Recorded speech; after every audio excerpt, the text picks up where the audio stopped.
తెలంగాణలో కేసీఆర్ గవర్నమెంట్ ఉన్నప్పుడు సినిమా ఇండస్ట్రీతో వాళ్లకున్న సంబంధాలు వేరు.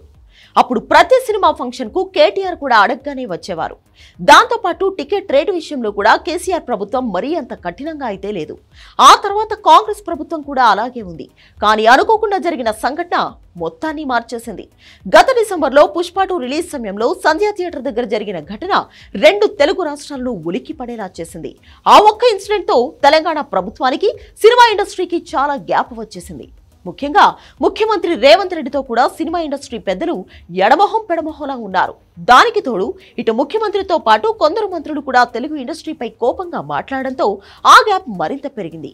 అన్నింటికీ మించి అల్లు అర్జున్ జైల్లో ఒక రోజు ఉండడం, బయటకు వచ్చిన తర్వాత ఇండస్ట్రీ మొత్తాన్ని పిలుచుకుని నేషనల్ మీడియా ముందు ఒక రేంజ్ లో షో చేయడంతో తెలంగాణ ప్రభుత్వం మరింత సీరియస్ అయింది.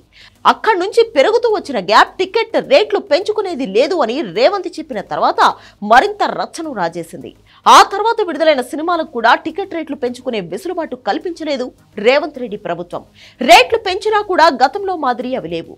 దాంతో తెలంగాణలో రేవంత్ రెడ్డి ప్రభుత్వానికి, సినిమా ఇండస్ట్రీకి ఆ గ్యాప్ చాలా కాలం పాటు ఉంటుందని అందరూ అనుకున్నారు.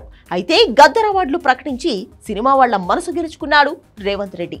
దాంతో పాటు అల్లు అర్జున్ కు ఉత్తమ నటుడు అవార్డు ఇచ్చి మేము అరెస్టులు చేస్తాం, అవార్డులు ఇస్తామని చెప్పకనే చెప్పాడు.